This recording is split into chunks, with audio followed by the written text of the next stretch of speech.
Good morning, Mark. Morning. All very red rouge lipstick today. No, it's the exact same colour. All right. You're coming across very bright. There you go. Looking lovely though. Nobody's commented about my appearance at all, I realise, but there you Well, go. you shouldn't take chunks out of your hair, mate. That's I the don't, I problem. don't know how it's ever going to recover, to be honest. But I still, know. I think you might be a bit bald on that side. yeah. Never mind, darling. Anyway, it's episode 44, Wednesday the 6th of May. We're still going. We got more stamina than some, haven't we? What do you mean by that?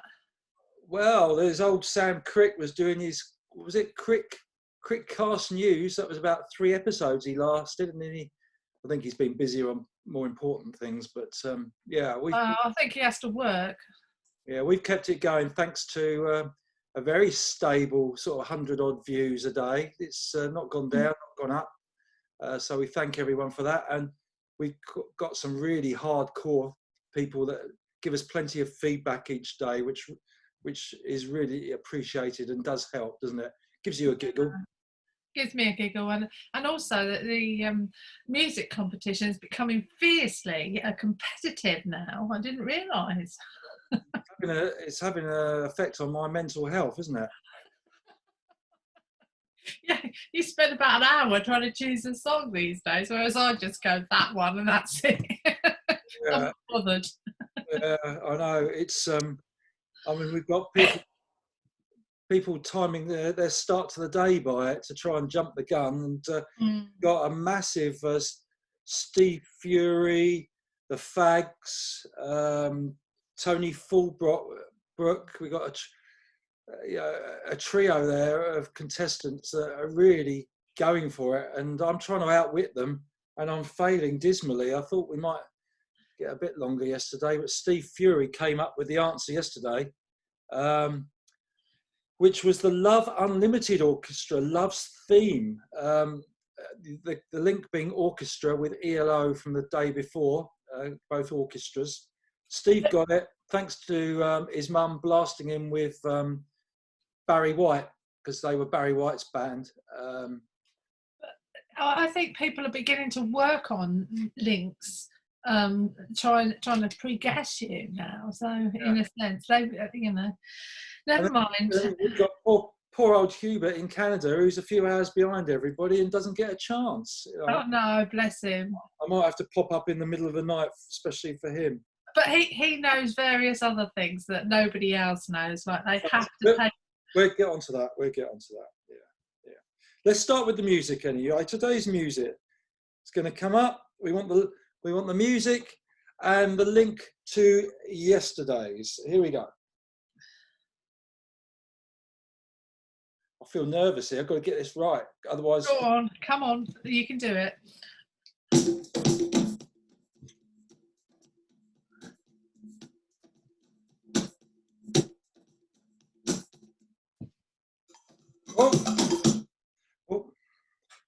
Honestly.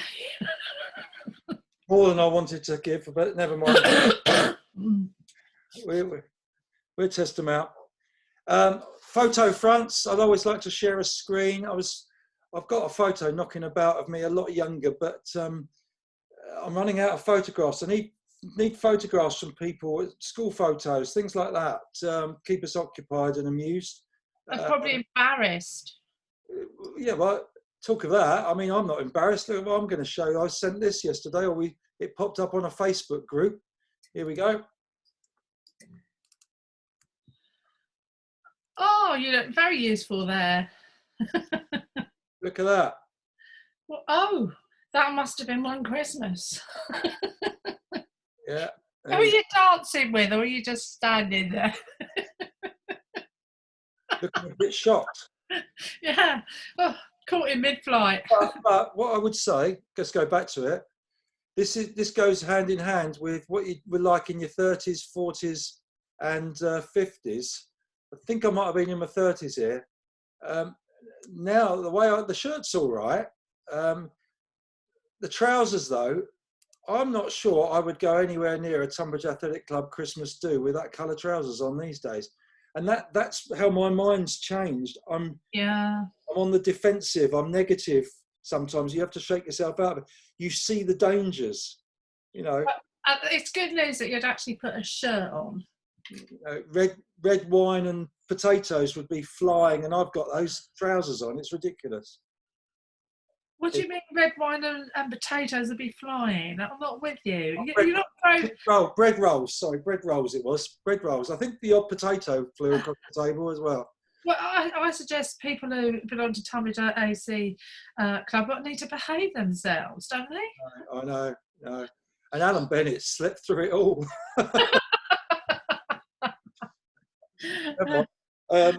Let's get on to feedback. Great feedback. There's a fair bit of it. It's all on the feedback comments from yesterday, but I'll just quickly go through because you might like to make a comment on them. Angie Crush talking about she's going to dig out her school reports, or try to, but she went to the sort of school where she said the teachers were just pleased they turned up. So yeah, I think she said we live in a bubble around here. We've got some good schools around here. We certainly do. We are very lucky. Yeah. And then she's on Facebook, Instagram, and Twitter, but husband's on none. That always intrigues me. You know, it must be a completely different world for those that aren't on any social media. To those. Well, I'm not really on. I've joined Facebook. I'm not on any other. It's not true. You're on Twitter. I only follow you on Twitter. I don't follow anyone else, and I don't look at anyone else. The only other thing I get feedback on Twitter is from UK Athletics, and apart from that, there's only 2 people that pop up: you and UK Athletics. And so, at the end of the day, I'm not really on social media. I don't really know what's happening with in the world. It takes over your life, though, doesn't it? I mean, yesterday I made a comment on somebody's run that was posted on Strava, and that's another whole new world on Strava. Where people... Oh God, don't get me started on Strava. No, and well, I will get you started because I explained to you what kudos was. And you went off on one, didn't you? Well, no, I just think the whole bloody world's gone mad. I mean, kudos to you. Why can't you just say well done and get away, so everyone in the world understands, rather than making up words that, for something, in the athletics world or whatever. Really just, the whole world's gone mad. It does make it really difficult because I commented on one person's run and then a couple of others felt a little bit put out that I hadn't commented on theirs, and it goes on like this. So I'm constantly on social media now having to spread my what do you call it? Pain in the arse opinion. my love. I'm having to spread my love across social media platforms. It's and sort out the flipping music for this lot. It's a lot of tension. What else have you got to do? Well, I'm writing a book. Yeah, apart from that, you need a little break occasionally. Just have a little thing. Yeah. Steve Fury thinks Facebook is very positive, but he can't, for the life of him, think why people make friend requests, which he's from people who he's never liked and they've never liked him. I felt a bit. I wanted to know a little bit more there, Steve. It's. Oh dear! It sounds as if he's had a very eventful early 20s or something like that, where he's very opinionated, perhaps. Well, I've been like that. Well, you still are. I don't know why you think you're not. I've got a handful of people that I don't like. I think as you get older, you're less tolerant of people that you particularly don't like, etc. So you get shorter with them, etc. Or you tend to avoid them and think, well, and then they think they're friends with you because they know you.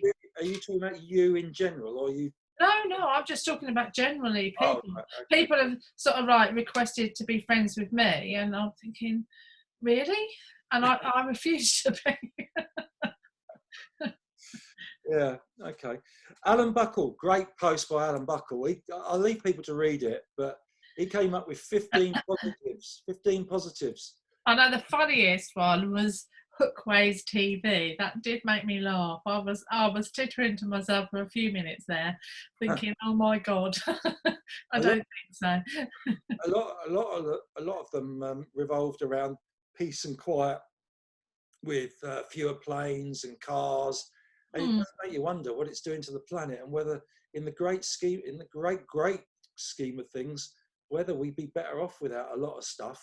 If you're skeptical about life in general, do you think, it's been brilliant without the aeroplanes, etc.? Obviously, the airlines don't like it because they're losing money, having to, make people unemployed, etc., etc. But me, from a point of view, from here, where we get so much traffic to Gatwick going in the summer, it's literally every 5 minutes we get a plane going over. So I'm enjoying the peace and quiet. It really does hit home, the fact that you haven't got any planes in the sky. And as you say, I mean, it must be doing the atmosphere good, because air quality is improving, etc. That's one of the reasons why I changed to a hybrid car rather than just a straight petrol one, because I think you've got to consider the fact that if you don't, it's true what the children are saying, they won't have a planet if they're not careful. Very deep message, but the noise has been replaced by neighbours with strimmers or patio cleaners and Oh whatever. no, I think someone was building something yesterday, so they were cutting up woods and things like that. It was quite sort of intense, wasn't it? Rachel Fagg seems to be overly focused on the music. We want a bit more feedback on the other stuff, but she has taken on board one of my life rules or lessons, which is not to be late. So Rachel will not be late for things from now on. That must have hit a chord. Yeah. So good on Rachel. She has a very busy life. We might actually get this to her before 9 o'clock. She has to shoot off at 9 normally to do all her rounds looking after people in the local community. So she's doing a great job there. Yeah.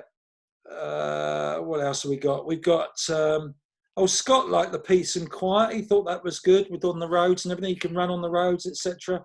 And his wife's doing the garden rather like Alan's and mine. Well, actually, somebody else is doing most of it, but gardens are taking a good hit in a good way. Excuse me. I'm the designer. I get the workers in to do the work, and I design. Good stuff. Oh my God, that cough! Honestly. Well, I had it before coronavirus, and I've still got it. So at the end of the day, it's still here.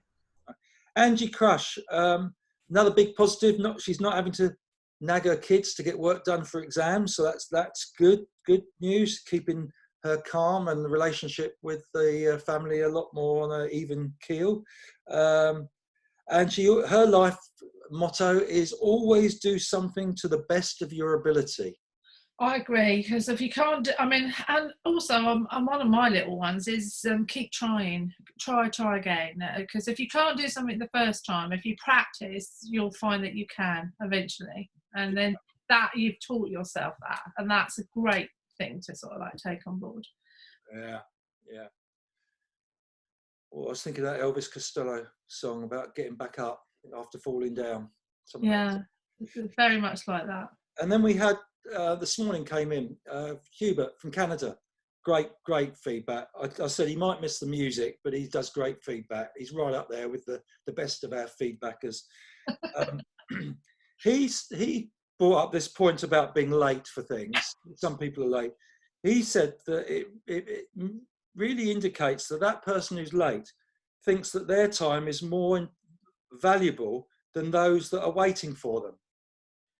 Yeah, but I mean, it could be generally the fact that they can't get organised, and they haven't sort of like thought about it. I mean, some people sort of like say to me, "Oh, I'm going on a journey now." I always check on Google Maps how long that journey is going to take, and then I add half an hour onto it because I don't know whether I'm going to stop for a cup of tea because I'm thirsty, or I need a pit stop, as I call them. And so at the end of the day, I need some contingency plans if I want to arrive somewhere at a certain time. And some people can't plan that, so that brings it on to your little saying, because it's poor planning comes on to piss poor performance, doesn't it? Yeah. Well, you've stolen my thunder now. I have. Yeah. Because it wasn't your thunder in the first place. It's Hubert. His number one rule to live by. Listen carefully. Do as you would be done by. Oh, I agree with that one. I do. Yeah. I try as much as I possibly can. I smile at people and I'm pleasant because I think I wouldn't want someone screaming at me in my face, etc. Yeah, basically, treating others as you would hope to be treated. Yeah, very much so. Yeah, he did raise this point about planning. The way he put it is, failing to plan is planning to fail. But I think the one we like is, what was it? It was Paul. No, planning prevents piss poor performance, or various ways of looking at it. Yeah. Hubert's retired. He was busy with a young family at 30, career focused at 40, stressed by work at 50, but retired at 55. So I think he's doing well, and he's enjoying his mountain biking and exploring and looking after his garden and things. And he did want to clarify, and hopefully this will be the final point on poo in the Grand Canyon. It has to be brought out by visitors. There is a law. There is a law. If you have a poo in the Grand Canyon, you have to bring it out. And the only way out is on the rafts. Yeah. Yeah. So there you go. Good. Right. You're right with us. You're with us there. Don't lose, I'm really wondering what the gardeners are doing. Right. How do you like these? These are might be my final 1, 2, 3, 4, 5 little bits of advice. Go on then. Get on with it. Be straight with people. Yeah, that's a good one. There must be caveats on that, obviously. Well, yes, but try and do it in a nice way. But if you think that person's like wasting their time or too ambitious, you've got to talk to them and persuade them that it's not probably the right thing to do, haven't you? Next one, ask questions. Oh, this is your pet one, isn't it? Oh my God, do you ask questions? And sometimes they're as silly as the ones on the TV. Yeah, like where are the blue towels this morning? That backfired. I was only asking a question.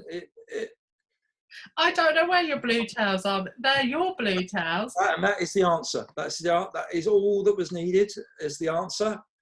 I find the blue towels then. It's not a problem. I was just asking you if you knew where the blue towels. But the point being is, don't come along and pinch your towels. I've never pinched your towels because you have your towels and I have mine. Towels. They're different colours, so you should know where your towels are, young man. I don't know where you put them. Next one. Listening carefully, not watching the gardeners. Don't swear unless you're very certain of the context and the use of it. Yeah, that's a very good one. I probably swear too much now, and I shouldn't do so.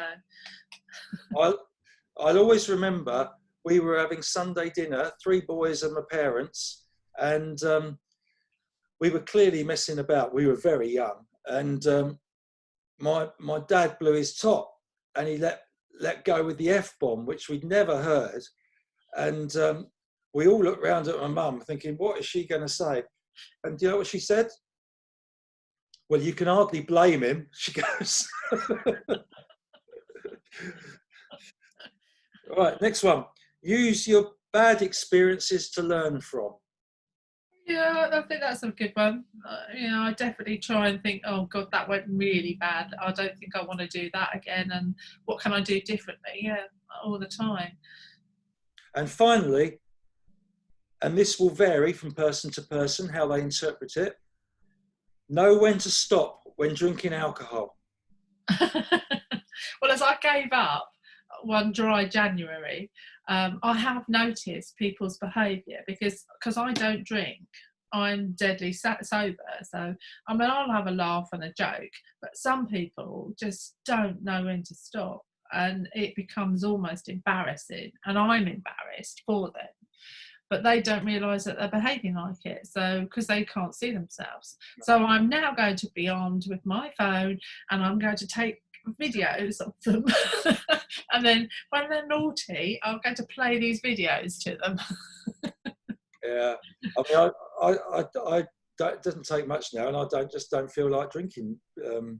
No, One beer and a glass of wine's enough for me, max. Maybe 2 beers or 2 glasses of wine, but I'm a real lightweight these days. I think we had 10 pints of Guinness one night. I mean, back in the day. I think youngsters would drink more, etc. But I mean, I must admit, I woke up and I felt, I didn't feel, energetic or anything like that. Now, I almost like, I don't quite leap out of the bed, but it's that sort of thing. I'm much more sort of eager to get up and get on with the day. Whereas beforehand, I was thinking, oh God, and it's not as if I was drinking an awful lot either. I mean, I was having just half a glass of wine, but that half a glass of wine was affecting me. So as soon as it started to affect me, and I feel better now, more energetic, and everything else. So I just stopped drinking. I just don't enjoy it any longer. And some people get very aggressive with a bit of alcohol, which I've never understood, but they have to be really. Anyway, they're the life lessons. I've probably got others that I live by, but that's the lot then. So thank you very much. I hope the garden and the lawn's been mown now, so there's a bit of noise out there. So, but we'll wrap it up. We've done about 20 odd minutes, so I think. Okay, then. Thank you very much, Dawn. Okay, bye. Bye.